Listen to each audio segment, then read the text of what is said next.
Nordeste Radio. La voz del nordeste de Segovia.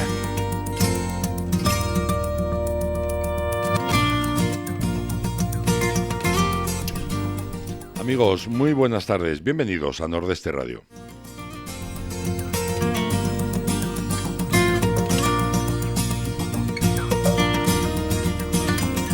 Y estamos en el programa de Mujeres Emblemáticas y nos vamos a encontrar con una mujer que ya se lo comentamos la semana pasada, que es Victoria del Pozo. Y hablando de Victoria, vamos a saludar a Vicky. Vicky, muy buenas. ¿Cómo estás? Hola, buenos días. Muy bien. Maite Pedraza, muy buenas. Buenos días, corazones, ¿cómo estamos? Muy bien, muy bien. ¿Tú qué tal? ¿Bien? Bien.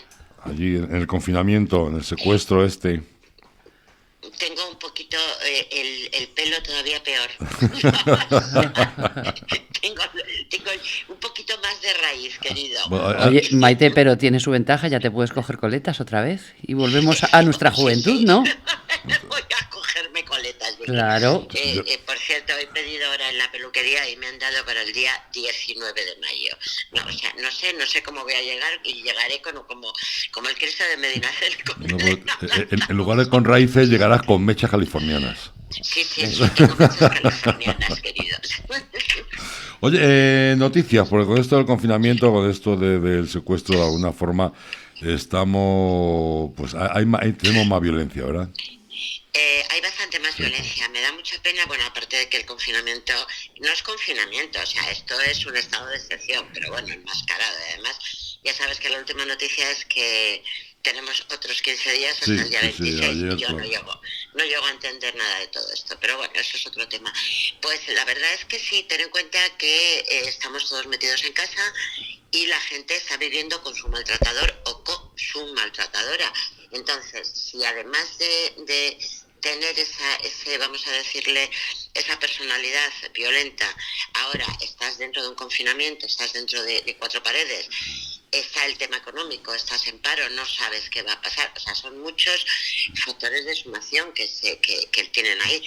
¿Qué ocurre? Pues que ha subido el maltrato doméstico, ha subido la violencia en sí, no digo violencia de género porque es violencia dentro del propio hábitat de la familia. Sí, incluso la violencia del género, he oído unos datos estremecedores, como un 70% de incremento. Sí, ha subido. Y lo que más me preocupa, porque yo siempre digo, no es que no me preocupe el resto, pero una mujer se puede defender, porque tiene armas para poderse defender, aunque en este momento esté más débil. Pero es que ha subido muchísimo la violencia infantil, ha subido muchísimo el maltrato infantil, pero no solamente el maltrato a nivel físico, sino ha sufrido el maltrato psíquico. Los niños están verdaderamente angustiados. Creo que ahora ya se va a activar ese protocolo de que puedan llamar y tal, pero claro, ¿cómo pueden llamar si no pueden salir? Con lo cual eso es bastante problemático, y ha subido, como era lógico y era previsible, el suicidio. Porque claro, personas que no están en este momento muy estables, no tienen herramientas para poder ir superando todo esto, pues claro, ya sabes que había un índice altísimo de suicidios aquí en España, pero ahora hay muchos más, y la pena, como siempre, es que pues no se va a dar ningún tipo de publicidad, porque se dará publicidad al otro, que es lo que da dinero. Sí, el suicidio no da dinero. Las noticias ahora mismo son absolutamente monotemáticas. Sí, recordemos que está el 016, un teléfono que no deja huella en la factura, no deja huella en ningún lado, y hay un montón de gente dispuestos a ayudar en caso de violencia. El 016. Ahora ¿cómo llaman por teléfono, Ezequiel? Es imposible. Sí. Sé que al principio hicieron una especie como de pacto, donde si tú ibas a comprar a la farmacia unas mascarillas tenías que decir que querías, era como una especie de contraseña, de una contraseña, y ahí ellos se daban cuenta. Pero es que es muy difícil. Si era muy difícil antes controlarlo, imagínate ahora. En fin, estamos locos. Pues Pero de todas formas, recordemos el teléfono 016, que es en ocasiones puede salvar muchas situaciones. Oye, queríamos hablar de Victoria del Pozo, la reina de las lavanderas. Pero si os parece, nos ponemos un poquito de antecedentes de cómo era la vida de las lavanderas, porque viajar en el tiempo nos hace encontrarnos con situaciones que realmente ahora mismo seríamos incapaces tan siquiera de imaginar. Entonces, ¿os parece que primero, Vicky, nos pones un poco el antecedente de cómo era la vida de las lavanderas? Sí, la verdad es que... Una vida realmente dura. Sí, pero realmente en aquella época estamos hablando de que era un oficio. Un oficio al que se dedicaban muchas más mujeres de las que podamos pensar. Está claro que no había lavadoras, no había una serie de artilugios en casa, no había pilas, no había nada... sobre todo en los barrios humildes, por supuesto, y había una serie de mujeres que se dedicaban a esto como profesión. Y había varios lavaderos por Madrid, pero uno que es el más impresionante de todos fue lo que eran las orillas del río Manzanares, en Madrid. Allí se juntaban un montón de mujeres. Estamos hablando de mujeres, lógicamente, de condición humilde, que se dedicaban a lavar la ropa de las familias más pudientes.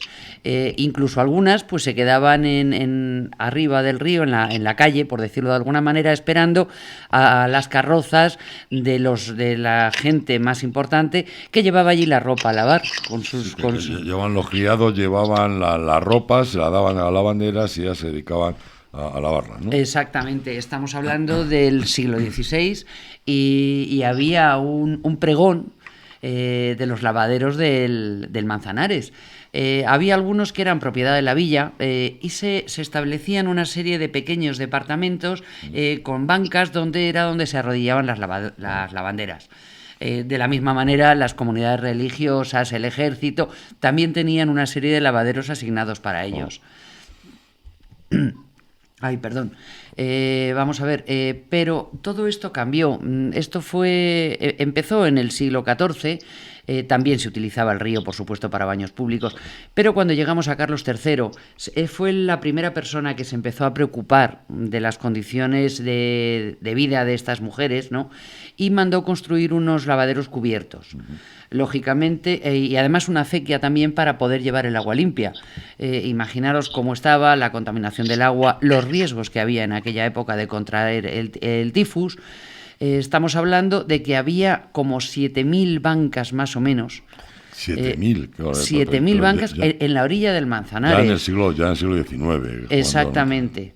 Aquí se arrodillaban las mujeres para intentar evitar la humedad. Estas bancas llevaban una tabla adelante y era donde apoyaban la ropa para lavarla. Hoy ya han desaparecido los lavaderos, pero hasta hace muy poco se mantuvo uno que era el lavadero público de Santa Teresa, en la Ronda de Valencia. Y luego la remodelación, cuando hicieron la M30, han salido a la luz algunos restos de estas antiguas instalaciones, sí, incluso se han quedado. Pero bueno, si hablamos de estas mujeres... ¿Quiénes eran? ¿Cómo eran estas mujeres? Pues para empezar eran de origen muy humilde, gran parte de ellas eran viudas o madres de familia numerosa, y además cobraban un sueldo mísero por hacer este trabajo, ¿no? Venían muchas de ellas cargadas con toda la ropa, y luego tenían que estar esperando para coger sitio porque no todas tenían sitio. Pasaban todo el día prácticamente, eran muchas horas a la intemperie, daba igual el tiempo que hiciera, como si llovía o no, las manos se las llenaban de sabañones, e incluso además, había también niñas. Sí, porque incluso estas mujeres también cuidaban a sus hijos. Sí, tenían a sus hijos porque no tenían, lógicamente los llevaban allí porque no tenían a quién dejárselos, ¿no? Estamos hablando de que pudo haber alrededor de unas 5.000 mujeres dedicadas a esta labor. Estamos hablando de que en aquella época la población de Madrid era 1.000 veces más inferior que la actual, o sea que... Y incluso estábamos hablando de las condiciones en las que trabajaban, pues imaginaros cuando había crecidas en el río. También es cierto que el río no es el que nosotros conocemos hoy, entonces tenía bastante más caudal. Bueno, pues había muchas veces, se llevaban las bancas, pero también se llevaban las mujeres. Cuando había crecida en el río, ¿no? Era una vida dura. Además, recordemos, claro, que el frío, la intemperie, enfermedades, mala nutrición. Claro, no tenían nada. Y además, los sueldos que cobraban, como podéis imaginar, pues no eran nada. Les daba para comer mínimamente y se acabó. Y muchas de ellas, lógicamente, morían en esta situación.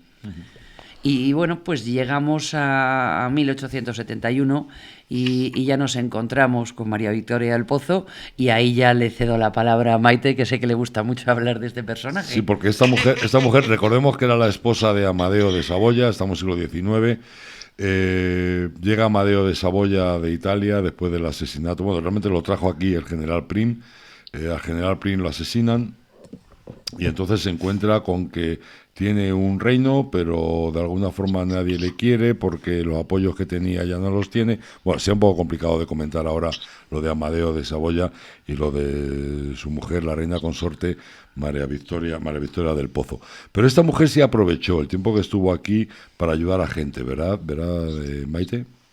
Sí, la verdad es que aprovechó y la pobre lo pasó fatal. Además, desde el día de su boda, que os voy a contar anécdotas, lo pasó muy mal. Pero es que María Victoria del Pozo lo pasó mal realmente, salvo los primeros años de su infancia. El resto fue bastante trágico. Deciros, para poneros así un poquito en... decir que María Victoria del Pozo se la definió aquí en España, pero curiosamente se la definió cuando ya se marchó. Sí. Y ya sabes que en este país, yo siempre digo que es el país del crisantemo. Aquí no es el de la laureada. El país del crisantemo. Es verdad, podíamos ser el de la laureada, sí. Pues no. Bueno, pues María Victoria, cuando ya se marchó, pasó a la historia como la reina culta, caritativa. Fue ignorada completamente por España. O sea, fue una mujer que la ignoraron y además la masacraron, o sea, la humillaron públicamente. Fue apodada la madre de los pobres, la madre virtuosa, pero sobre todo pasó a la historia como la reina de las lavanderas. ¿Por qué? Pues porque, bueno, yo os cuento un poquito así rápidamente, tú me vas marcando. Vale, sí, porque claro, a ver, mira, María Victoria del Pozo nace en París el 9 de agosto de 1847. Ella nace dentro de una familia muy acomodada. Esta pertenece a la nobleza de Turín. El padre en ese momento era embajador de Sicilia y la madre también, tenían una cantidad de títulos que, por cierto, luego estos títulos pasaron a la Casa de Saboya, que todavía a día de hoy lo siguen utilizando. La madre estaba vinculada con toda la realeza europea y, de hecho, era prima de los Grimaldi, de Alberto de Mónaco. Sí. Bueno, entonces ella, claro, lógicamente, ella se cría entre algodones de pequeña. Es una educación muy, muy esmerada, empieza a estudiar idiomas y, bueno, pues ella era a caballo entre el padre era el príncipe de la Cisterna y vivían en un palacio y tal y cual. La desgracia de María Victoria empieza cuando su padre muere muy joven. Tener en cuenta que se llevaba muchos años con la madre, creo que se llevan como unos 20 y tantos o 30 y tantos años de diferencia. Entonces la madre era muy jovencita, pero la verdad es que no era como muy equilibrada. Y cuando muere el padre, la madre se niega, pierde el juicio completamente y se niega a enterrar al marido. O sea, dice que no lo entierra y pasan 2 noches con sus 2 correspondientes días en velando el cadáver. Pero no solamente lo vela ella, sino que lleva a sus hijas a velarlo, con lo cual María Victoria es muy pequeña y también su hermana, que era más pequeña. Bueno, pues entonces velan el cadáver durante dos días. Comentan que imagínate con aquel frío, pues debieron coger pulmonías y demás. Su hermana menor, la menor, que se llamaba Beatriz y estaba muy unida a María Victoria, dicen que aparte de coger un tifus, muere un mes después, pero también dicen que muere, aparte del tifus, de una neumonía y de todas formas de la pena, porque claro, la madre en aquel momento lo que hace es que ya se desequilibra del todo. Sí. Y cierra el palacio completamente cuando digo cierra, es que cierra el palacio, ventanas, y somete a la vida en palacio a una eterna oscuridad y luto y silencio. Entonces María Victoria lo único que tenía es que podía pasear un poco por los jardines y tal. Claro, esta pobre se dedica a lo que es el estudio, o sea, por eso llega a manejar y llega a hablar correctamente 5 o 6 idiomas. Entonces ella se dedica al estudio y tal, pero vive dentro de esa agonía. Entonces un día comentan que paseando por los jardines, Amadeo de Saboya, el hijo de Victoria, de Víctor Manuel I de Italia, pues la vio. María Victoria era muy agraciada, no es que fuera una mujer guapísima, pero era una mujer de rasgos muy elegantes, muy serenos, era una mujer de apariencia muy agradable. Entonces se enamora de ella, pero se enamora inmediatamente. Entonces empieza a agasajarla para aquí, bueno, pues ya sabes lo que es el galanteo ese. Y al final consigue que se case con ella. Entonces, una vez que ya se casan, tienen su primer hijo ahí en Italia y ya, bueno, pues es lo que tú dices. Aquí en España empieza el derrocamiento, derrocan a Isabel II, aquí es un desastre y aquí se establece un tema bastante gordo, que eran las famosas las guerras carlistas. Unos quieren que venga Alfonso, otros quieren los isabelinos, los carlistas. Bueno, aquí se desarrolla un tema político bastante importante. Unos quieren que venga, empiezan porque quieren que continúe la monarquía y efectivamente el general Prim, porque los intereses políticos de todas las potencias europeas, el general Prim decide que tiene que ser Amadeo de Saboya, que por cierto no quería en absoluto. Realmente el general Prim, efectivamente lo que comentaba el general Prim es que pretendía que nunca jamás volviera un Borbón a España. Entonces, eso era, lo tenía muy claro, sí. Lo de nunca, o sea, cualquier cosa, la expresión es muy fea, cualquier dirigente era válido menos que volvieran los Borbones. Entonces, bueno, tuvieron muchísimas negociaciones con un montón de casas reales para conseguir algo, porque de alguna forma él también quería establecer efectivamente una monarquía parlamentaria. Y entonces, después de muchísimas negociaciones con un montón de gente, pues por fin consiguen encontrar a Amadeo de Saboya y convencerle para que venga para acá. Y él no quería en absoluto, él no quería. Lo que pasa es que le convence. También Prim estaba muy apoyado por los generales, por Serrano, por Copete, y empiezan a conseguir que Amadeo de Saboya venga. De todas formas hay un periodo ahí. Serrano la verdad es que de alguna forma la apoyaba, pero la apoyaba por fuera, porque de alguna forma Serrano optaba a coger la presidencia, y de alguna forma, bueno, pues habla de que tuvo mucho que ver en el asesinato de General Prim. Dice, bueno, exactamente, tuvo muchísimo que ver. Sí. Bueno, aquí en España, aparte de que toda esa parte convulsa, también, como tú bien dices, hay un periodo histórico en el cual hay muchas incógnitas, porque verdaderamente, efectivamente, lo mandaron matar. De hecho, cuando llega Amadeo de Saboya, lo reciben y bueno, pues está vivo, no. Al final, el primer acto oficial que tuvieron ellos fue el entierro de general Prim. Bien, entonces, ellos realmente reinan muy poco. María Victoria del Pozo reina muy poco, porque solamente es del 1870 a 1873.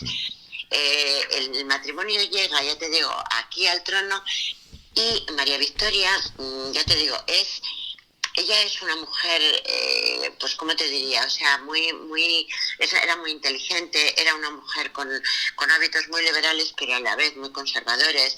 Claro, España estaba acostumbrada al derroche de Isabel II, porque esto era un derroche total.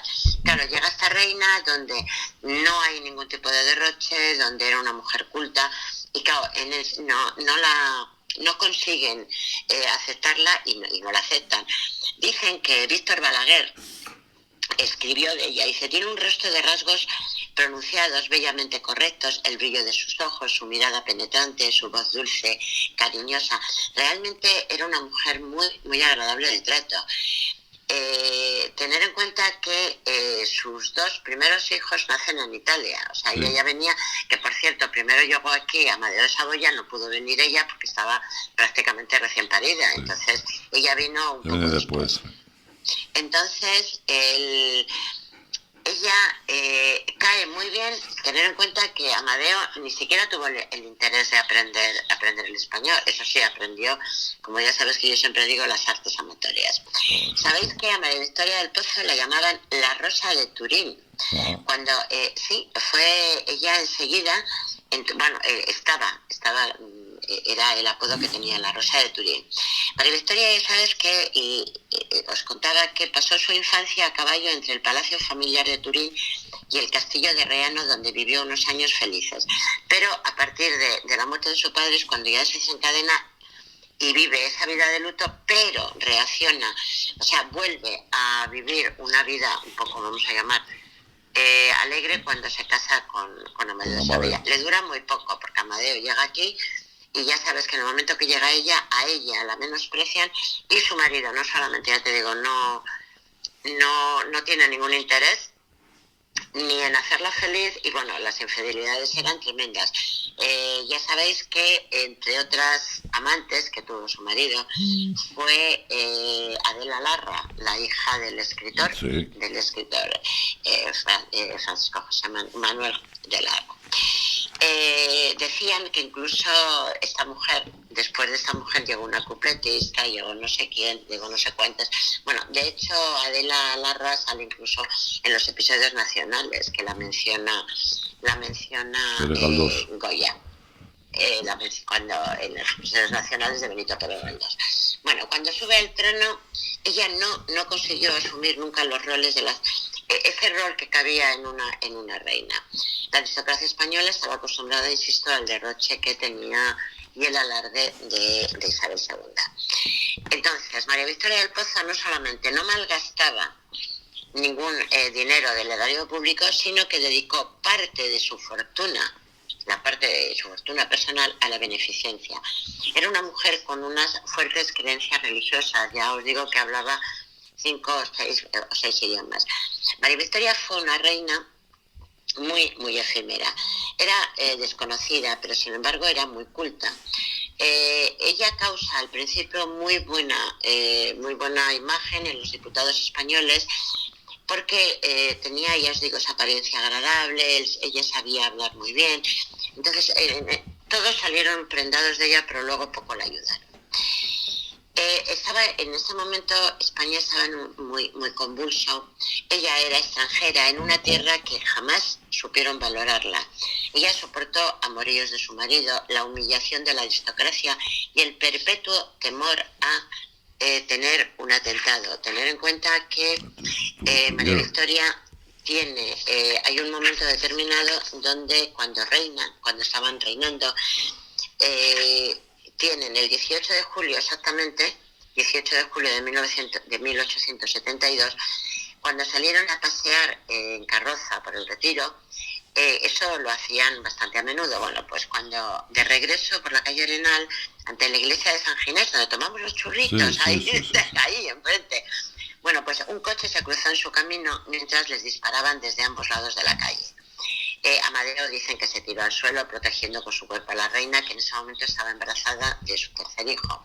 La policía logró abatir a los terroristas y el rey enseguida mandó un comunicado diciendo que, bueno, pues que habían tenido un atentado y tal. La reina, por lo visto, se desvaneció y ella vivió en el terror de que esto volviera a pasar, y además, pues ya te digo, era totalmente... No la querían.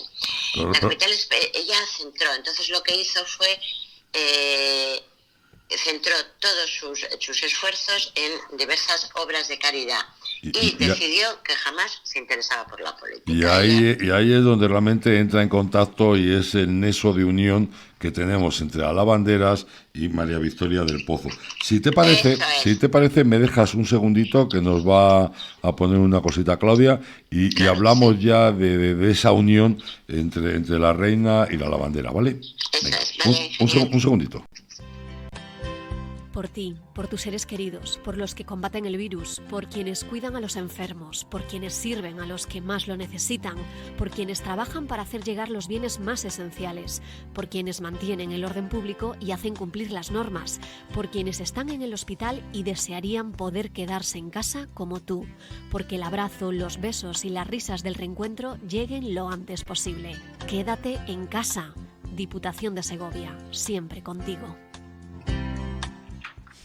Y seguimos, Maite, con esta mujer y las lavanderas. ¿Qué hace por esta mujer? Bueno, deciros que ella ya, os contaba que decide que ya la política, pero fíjate todo lo que os estoy contando y realmente, o sea, es que fue muy poco lo que estuvo aquí en España.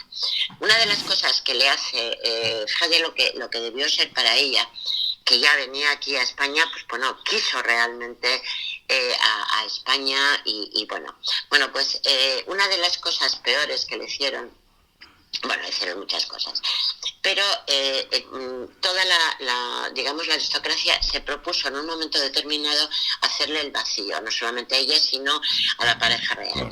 Y porque llegó a tener incluso dificultad para nombrar a una camarera mayor, porque nadie quería ser su camarera mayor. Al final consiguió que fuera la condesa de Esposimina, que aceptara el cargo, y luego resulta que a través de bueno, ya lo veremos más tarde, pero se hizo gran amiga de la condesa de Esposimina, y de hecho recordar que esta condesa era también muy amiga de Concepción Arenal. Sí. Entonces, quizá por eso, pues ella también se hizo muy amiga de ellas.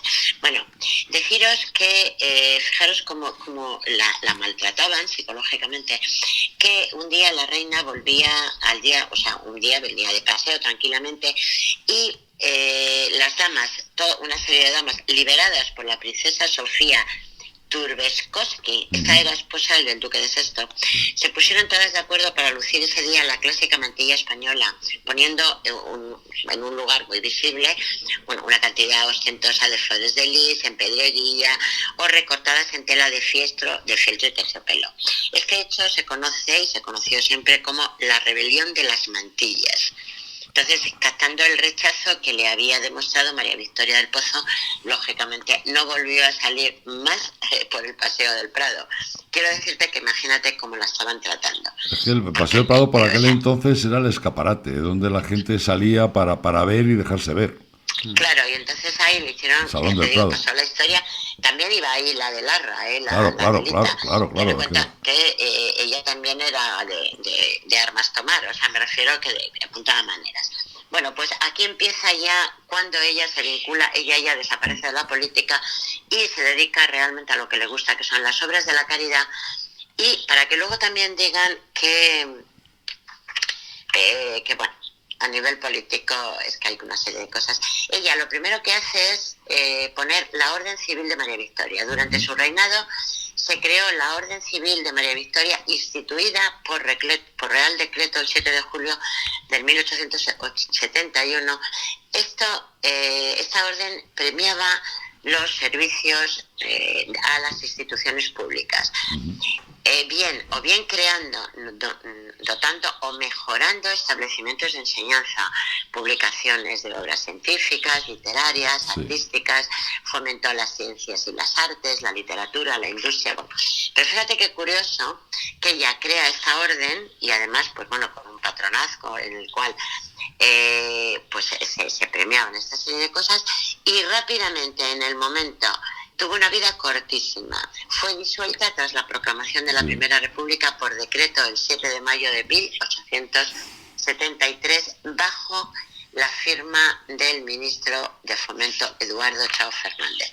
O sea, llega la Primera República y lo primero que hacen es quitar esta dotación. O sea, yo es que por eso te digo que es que te quedas alucinada cuando luego decimos, pero bueno, llegamos a lo más importante de todo este tema, que bueno, importante es todo, pero bueno, un día ella paseaba con su camarera mayor, que bueno, al fin de cuentas le costó mucho, pero bueno, al final lo consiguió, con la condesa de Esposimina, y también aquí estaba pasando con la condesa de Alomina. Bueno, ella iba paseando tranquilamente por la ribera del Manzanares, puesto que decidió no volver a pasear por el Prado. Ella siempre salía para dar esa vueltecita un poco de incógnita, salía por unas puertas laterales, sorteaba los jardines del More y tal. Y ahí de pronto vio una cantidad de niños sucios, llenos de barro, llenos de mocos. Y entonces ella se interesó. Preguntó quiénes eran y les dijeron que, bueno, eran los hijos de las lavanderas. Lo que bien ha dicho antes Vicky, pues estaban las lavanderas en la ribera con sus cajones y tal. Claro, estas mujeres no tenían un sustento. Estas mujeres, si lavaban, las pagaban. Si no lavaban, no las pagaban. O sea, se ponían enfermas y no tenían nada. Y de hecho, no, fijaros que cuando llegó Carlos III, para que ni siquiera ellas perdieran ni un solo minuto para ir a misa, porque bueno, los domingos en un país católico como ese había que ir, les pusieron en la ermita de esta ermita que hay al lado de la ribera del Manzanares, para que pudieran oír misa ellas, para que no se tuvieran que desplazar a ningún sitio.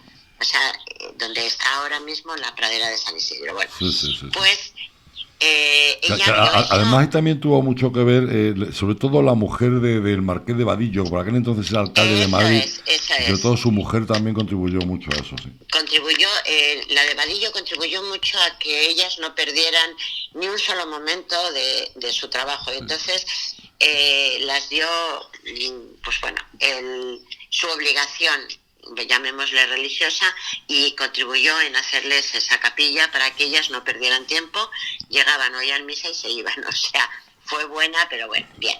Bueno, pues ella se interesa mucho por los niños y cuando ya le dicen qué es eso, empieza a idear que cómo podía ayudar a los niños y tal. Estas criaturas necesitaban cuidados, protección, mientras que sus padres trabajaban por traer. Es que eran prácticamente, como bien decía Vicky, ellas no tenían absolutamente nada. No, claro, nadie. Bueno, pues ella lo que hace es que hace el famoso asilo de las lavanderas. Entonces hace un asilo donde ahí, a partir de los 3 años, las lavanderas pueden dejar a los niños.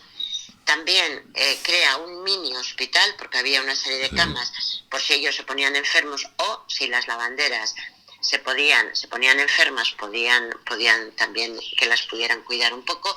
Y ella hace primero este asilo de las lavanderas. ¿Qué ocurre? Que lo hace prácticamente con no tenían dinero, y entonces pone mucho de su fortuna personal. A continuación la define como la casita del príncipe, y es la primera guardería para los hijos de las lavanderas. Realmente creo que fue la primera guardería que existió en nuestro país como tal. Efectivamente. Y entonces lo que hizo fue que, como el príncipe de Asturias siempre tiene una asignación, eso lo sabéis. Bueno, pues lo que hace es que la asignación del príncipe, en lugar de cogerla para como pues debían de hacerlo, ella sustenta y da ese dinero a la casita del príncipe, a la primera guardería de las lavanderas, para que pueda seguir adelante. O sea, que la asignación que tiene el príncipe, ella lo mete ahí. Imaginaros qué maravilla. Fue muy, muy, muy criticada, porque no solamente al poner esta guardería los niños ya estaban un poco mejor cuidados, sino que en un momento determinado ella iba a verlos. Y imagínate que en un momento determinado iba a ver a los niños, cómo estaban, en qué condiciones y tal, y en un momento determinado pues un niño estaba llorando, bueno, y llorarían todos, claro, pero un crío estaba llorando y ella se interesa, bueno, pues ¿por qué llora? Está malito, y le dice pues la cuidadora, porque en ese momento la cuidaba la casita del príncipe, la cuidaban monjas, las monjas de la caridad. Y le dice, mire, majestad, es que ya tiene hambre y todavía no ha venido la madre para darle de mamar, pero estamos esperándola. Dice, ay, no te preocupes, porque como yo tengo, o sea, ella estaba amamantando a su hijo. Otra de las cosas que fue muy criticada, porque sabéis que en la época de la realeza no se permitía, no estaba bien visto, es la palabra. Estaban las nodrizas, claro. Exactamente. Entonces estaban las nodrizas y las madres no amamantaban. Ella no, eso no lo consintió. Ella amamantó a sus 3 hijos, y en ese momento se sienta, coge al hijo de la lavandera y se pone a amamantarlo. ¿Te imaginas lo que se organizó ahí? O sea, una reina amamantando al hijo de una lavandera. O sea, ahí fue verdaderamente pues como era todo. O sea, ella era criticada, y bueno, todo el follón. Además de todas estas series de cosas, ella diariamente, acompañada por uno de sus mayordomos y alguna que otra dama, recibía todos los días en audiencia diaria a quien le solicitara pues que quería hablar con ella, etcétera, ¿no? Y siempre era pues para pedirle algún tema económico, por enfermedad, etcétera. La reina, imagínate, la reina distribuía al mes alrededor de 100.000 pesetas, 600 euros al mes. Pero ese dinero era de su fortuna personal. Tener en cuenta que ella era la heredera, que luego os contaré, aquí tengo todos los títulos, porque todos los títulos los tengo por ahí apuntados. Ella era la heredera de Jadetú, sexta princesa de la Cisterna, sexta princesa de Beliguado, séptima marquesa de Bonrea, séptima condesa de Reano, novena condesa de Ponderano, novena condesa de Bombicinio, sexta condesa de Neive, sexta condesa de Perno, señora de no sé qué, no sé cuántas, porque es que no lo sé ni pronunciar, señora de Ronaldo, Corrián. Bueno, te quiero decir que ella todo esto arrastraba, con lo cual llevaba una fortuna increíble. Bueno, pues ella mensualmente repartía 600 euros, es decir, 100.000 pesetas a los más necesitados. Pero es que una de las cosas muy importantes es que cuando ella tiene que marcharse, ya exiliados, porque bueno, ya estaba angustiada al final cuando ya deciden marcharse, María Victoria siguió mandando ese dinero a través de su amiga, la condesa de Espocimina, que también se hizo muy amiga de Concepción Arenal, y le mandaba ese dinero para que Concepción Arenal se lo diera a los más necesitados. En ese caso, Concepción lo empleaba sobre todo en la gente que estaba presa. Porque ya sabes que ella, como visitadora de cárceles, hacía eso. Deciros que una de las cosas que a mí me impresionó mucho, ya para ir terminando, es que María Victoria tuvo una vida muy... era una mujer muy buena, era una mujer con muchísima cultura, pero fue una mujer que, salvo en momentos determinados, fue una mujer muy desgraciada. Ten en cuenta que incluso el día de su boda, aparte de ser humillada en España, ella le hacía muchísima ilusión cuando ya se va a casar con Amadeo I de Saboya, y sin embargo, fijaros todo lo que ocurrió el día de su boda. Se cuenta que el día ocurrieron una serie de extrañas circunstancias que, bueno, yo os cuento. Una de las oficialas que confeccionó el vestido de novia se ahorcó y cuando fue encontrada aún tenía el vestido en sus manos. El portero del Palacio de la Cisterna estaba tan nervioso que no sabía abrir las verjas de entrada cuando el novio y el hermano del novio, el príncipe heredero de Italia, fueron a buscar a la novia, por lo que tuvieron que esperar un rato para poder entrar, porque es que el portero no podía. Bueno, pues desesperado, el sirviente se suicidó abriéndose las venas. El coronel que mandaba la Guardia Real que cubría la carrera cayó al suelo desmayado a causa de una insolación. Uno de los senadores que asistió, invitado a la ceremonia del matrimonio civil, sufrió una apoplejía cuando regresaba a su casa. Un amigo de Amadeo de Saboya, que había actuado de testigo en la boda, también se suicidó después del banquete nupcial, se pegó un tiro. El jefe de la estación de donde los jóvenes contrayentes debían tomar el tren para iniciar su viaje de bodas, al cruzar las vías fue arrollado por un convoy que pasaba en ese momento. Joder, hija. El conde de Castrojeno, jefe de la casa del duque de Saboya, que caracoleaba con su caballo al lado de la carroza nupcial, se desplomó fulminado por un derrame cerebral. Esto más o menos, yo creo que esto ya es como para mencionarlo. Bueno, pues luego María Victoria donó su traje de bodas y muchos de los regalos recibidos para que decoraran altares o imágenes religiosas y fueran vendidos, y el dinero repartido entre las necesidades. Ella fundó 2 hospitales para recién nacidos en Reano y también dio un dinero para que los jóvenes no tenían medios en estas ciudades. O sea, quiero decirte que María Victoria del Pozo, aparte de ser una persona maravillosa, ya desde su máxima infancia ella lo sufrió mucho. Bueno, deciros que ya para ir terminando, que fallece. Bueno, al no tener hijos, es que es curioso, ella fallece en la villa de Alfón. Bueno, ya después, cuando desde aquí ya deciden marcharse, tener en cuenta que comentan también que el rey comunica cuando ya deciden que se van al exilio. El rey lo comunica al gobierno, su decisión de renunciar al trono, aunque Ruiz Zorrilla y los demás consejeros se opusieron por el artículo 74, Bueno, al final ahí él renuncia. En la misma sesión parlamentaria se proclama la Primera República con 258 votos favorables y 32 en contra. El rey ya se marchan, se tienen que ir exiliados. Primero se van a Portugal, están en Lisboa y tal. Comentan que en aquella época, con el frío como tal, María Victoria, que tenía 28 años, ella coge frío y bueno, ya se empieza a poner malita. La verdad es que lo pasó muy mal. Y luego, ella estuvo exiliada en Portugal pocos días y da a luz a su último hijo. Falleció en Villa Dufont, en San Remo, a los 29 años. Ella, por lo visto, aparte de todo el frío que debió coger, porque claro, estaba parturienta y tal, dio a luz, y aparte de la neumonía y tal, ella cogió una tuberculosis. Sí. O sea, en aquel momento ya sabéis que la tuberculosis era mortal, sí. no veía, no distinguía de clases. Fue enterrada en la Basílica Suprema de Turín, donde su epitafio reza: en prueba al respetuoso cariño a la memoria de María Victoria del Pozo, las lavanderas de Madrid, Barcelona, Valencia, Alicante, Tarragona, tan portiosa señora. Tened en cuenta que cuando ella muere y es enterrada en Turín, lo único que el epitafio es el recuerdo de las lavanderas. Sin embargo, por lo visto aquí en España ni tuvo repercusión y comentan que bueno, poco más o menos que como que solamente le mandaron una corona. Deciros que al no tener hijos, María Victoria muere y ya sabes que solo tenía hijas. Sí. Tenía hijos, no tenía hijas. Entonces, tampoco tenía sobrinas. Tener en cuenta que su hermana pequeña, Beatriz, muere cuando pues con una corta edad, cuando muere su padre.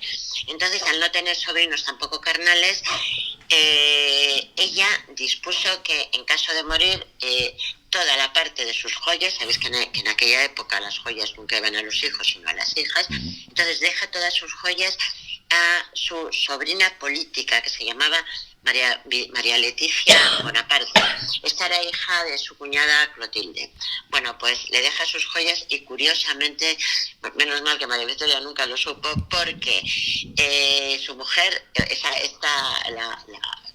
la sobrina María Leticia, al poco tiempo, no demasiado tiempo, llega a ser la segunda esposa de su marido.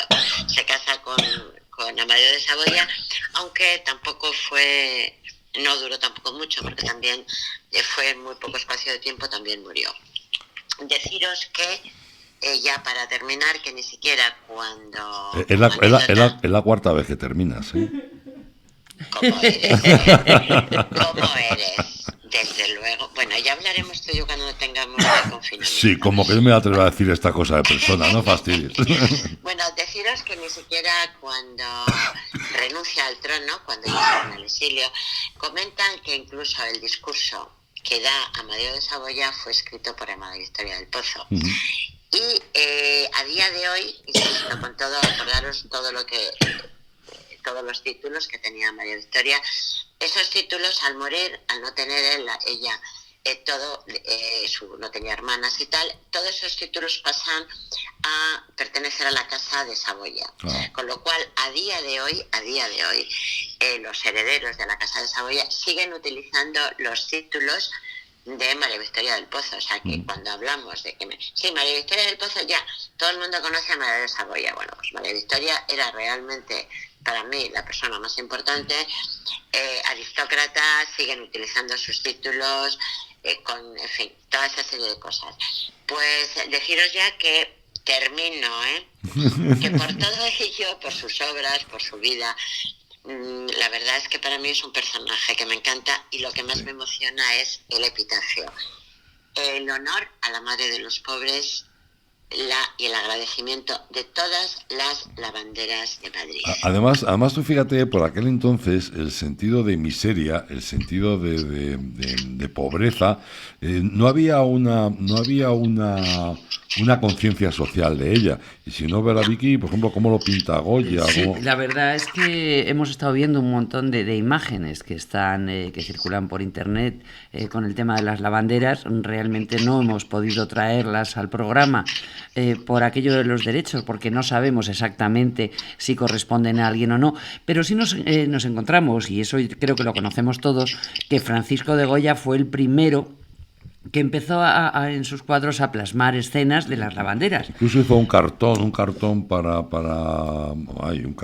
los tapices, para un tapiz y tal. Sí. Lo que pasa es que, como bien decías, en aquella época dices, bueno, pues lo que se planteaba no hablaban de la pobreza, no había ningún tipo de conciencia social, entonces pintó muchas veces a las lavanderas, pero bueno, como si fueran unas mujeres muy felices. En ningún momento es que eso, Vicky, era típico en esas épocas. Claro. Ten en cuenta que también en el siglo XIX Goya pone a las lavanderas, ahí todas sonriendo, exactamente, contentas y felices. Lo mismo que la ópera de Carmen pone el mito de Carmen la cigarrera, pues esa mujer valiente, descarada, pues era una mujer de armas tomar. Sí, todo eso es verdad. Sí. Pero lo que no contaban es que las cigarreras morían de tuberculosis, de hambre, y de enfermedades, porque no tenían absolutamente nada, como no tenían nada las lavanderas. O sea, las lavanderas tuvieron esa madre benefactora, porque nadie se ocupó. Cuando decimos la marquesa de Vadillo, es la de Vadillo, me parece que era, ¿no? Sí, era la esposa del marqués de Vadillo. La esposa del marqués de Vadillo, cuando era alcalde. Cuando se interesa por las lavanderas, pero se interesa para que no dejen un minuto de trabajar, y se interesa, sí, muy buenas, muy ricas, os pongo aquí una armica para que vosotros aquí oigáis misa y así no perdáis tiempo. No, pero realmente lo que hablábamos es que no había conciencia, de alguna forma. No, sí. El único que de alguna forma tocó un poco el tema fue Pío Baroja, que de alguna forma él sí vio la miseria que había en Madrid, sobre todo en ciertos barrios. No, pero bueno, los describió. Digamos que habló de la situación de aquellos barrios humildes a principios del siglo XX, pero de alguna manera tampoco trascendió tanto, ya que toda esa tragedia pues él la plasmaba en su obra, pero la veía de lejos. O sea, tampoco se metía en saber el por qué había esa pobreza. Ellos hablan, pero no solucionan. O sea, hay esa pobreza, pero no. Vamos a ver, en el finales del siglo XVIII, principio del siglo XIX, Madrid era, un hervidero de pobreza. O sea, había hambruna. Madrid, la gente se moría de hambre, no había trabajo. Los hombres no tenían trabajo. Las mujeres, los únicos oficios eran, cigarrera, lavandera y servir en las casas. Pero claro, nadie hacía nada. Por eso a mí este personaje de María Victoria del Pozo, que realmente era María Victoria del Pozo, princesa de la cisterna. Sí, lo que pasa es que luego ella españoliza el nombre suyo, igual que el de sus hijos cuando llegan aquí, lo españoliza. Sí, realmente llama la atención que una persona de la nobleza como era ella, se diera cuenta de estas historias y intentar ayudarle. Ha habido más reinas que se han dedicado a ello, pero pocas. Dime que reina estamos hablando de 1870, que es cuando empieza a reinar. Ella no solamente se dio cuenta, ella lo que hizo fue el asilo de las lavanderas, la casita del príncipe, les hizo un hospital, daba todos los días 600 euros para las obras de caridad, hizo el patrocinio de esta casa con el... comparte su dinero, claro. El príncipe de Asturias. O sea, es que esta mujer realmente, por eso, claro, muere, la entierran, que yo tuve la gran suerte cuando fui a Turín de irme a ver su lápida, y realmente ella, ahí, ¿por qué la apodan? Está apodada la madre de los pobres, la virtuosa. De verdad que yo el epitafio cuando lo leía se me saltaban las lágrimas. Tener ese reconocimiento importante. Es un reconocimiento de las lavanderas.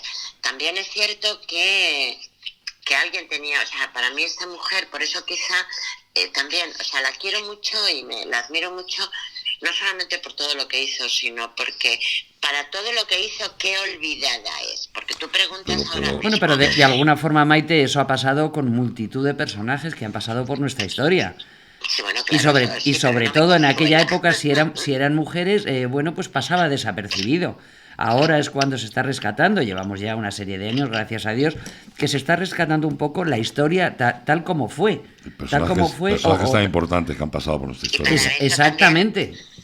Para eso también estamos nosotros, ¿no? Por ejemplo. Rescatando. Bueno, ¿a quién vamos a traer la semana que viene? A ver, propuestas. Vamos a ver, ¿a quién podíamos traer? Yo tenía una idea. A ver. Yo tenía una idea, A mí pero... me das mucho miedo, y más cuando estoy en casa Sí. con la perra encima y vosotros allí, que no os veo y no podemos dar patadas por No, debajo de pero las a mí sí, yo tenía una idea que no sé si querréis vosotras o no, es algo que está entre la realidad y la leyenda, pero que probablemente tenga, todas las leyendas tienen algo de realidad, y era las famosas monjas pajilleras. Yo creo que es, Vale. yo creo que es un tema que podamos traer aquí porque es bastante Venga, divertido. vale, Es sí. como divertido. Y luego sugiero otro que tú lo has dicho 1000 veces, Ezequiel. Hablando de las mujeres, de la situación que han vivido. Hablar de las mujeres de la posguerra. Y de alguna manera... Yo creo que la madre de la posguerra... Es un poco, es muy importante. ahora que estamos pasando por lo que estamos pasando, ahora que estamos viendo que mucha gente mayor, que fueron mujeres de la posguerra, que bueno, que se está yendo porque no les pueden atender, porque no se da abasto y porque de alguna forma, pues en la situación ahora son los más débiles por la edad que tienen. Vicky, no es que nos den abasto, o sea, yo voy a ser muy clarita y como siempre yo me responsabilizo de mis opiniones. Muchísima gente, pasado de los 70, y lo sabemos, discúlpame, no le han puesto respirador porque no es que no haya, es que hay para los más jóvenes.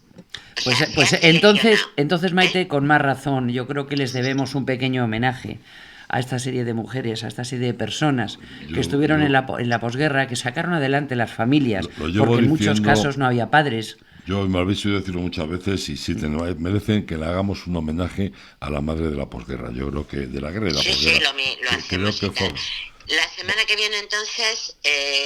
la monja pajilleras. Traemos a las monjas pajilleras. Venga, vale. No, la monja pajilleras. No ríais. No me reiré la semana que viene.